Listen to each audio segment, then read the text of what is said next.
Ukishindwa kulipa faini, ukishindwa kulipa ile fidia unayoambiwa, ndio utahukumiwa kwenda jela miaka kadhaa. Ndio maana unapewa either uende jela miaka 7 au ulipe faini milioni 10. Sasa hii sheria ya faini ikitekelezwa vizuri, ndio mantiki yake, lengo ni kupunguza hili wimbi la wafugaji. Na sheria imekuwa kali.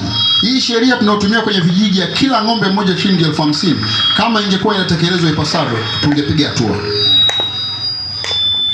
Kama unakamata ng'ombe 100 kwa shilingi 50,000 ni milioni 5. Mfugaji akilipa milioni 5 angalau anasikia maumivu. Ukimkamata leo, ukimkamata kesho, inawezekana kesho kutwa asiwe na hamu tena ya kuja kwenye maeneo haya.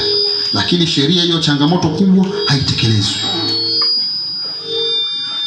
Hiyo ndio changamoto ambayo nimeanza kukutana nayo.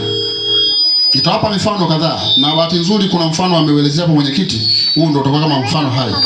Ndio maana nimetaka kukutana na ninyi wananchi. Tambarare safi. Kwa sababu ninashiriki kwenye operation zote. Kwanza kusikiliza kero zao, napigiwa simu nyingi, mwenyekiti anapigiwa simu nyingi, na mimi nikipigiwa, kwanza ni kutaka afisa kilimo haje kufanya tathmini.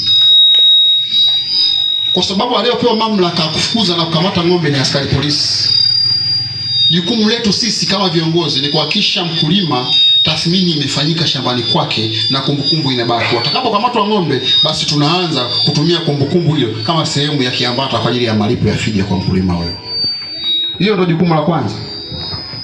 Sasa kwa sababu wakulima wengi wamerishiwa na jeshi la polisi, bahati mbaya tuna askari wachache sana wilayani.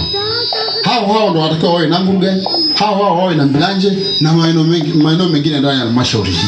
Changamoto tunayokutana nayo huku, tukilalamika ng'ombe ndani ya siku 4, askari hatuwapati.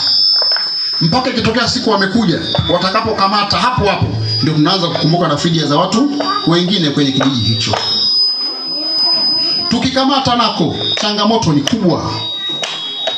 Wakati tunatafuta namna ile sheria ifanye kazi, tuko siku ya 2, siku ya 3, askari wanakuambia tumechoka kulinda ng'ombe. Kwa hiyo kama tumechoka sisi, chochote kilichopo kipokelewe.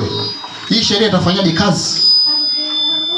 Kama tutakubaliana kwamba tuchukue chochote kilichopo, kwanza mfugaji hataumia. Mfugaji anatakiwa alipe faini milioni 20. Leo hii mfugaji anang'ang'ana na milioni 1.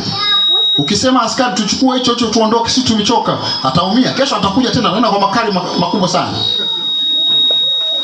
Hiyo ni changamoto nyingine tunakutana nayo. Na mimi kwenye kuziba huo mwanya, nilisimama kwenye sheria, nani anafanya kazi hii na nani anafanya kazi hii. Kama jeshi la polisi unachoka, nilikuwa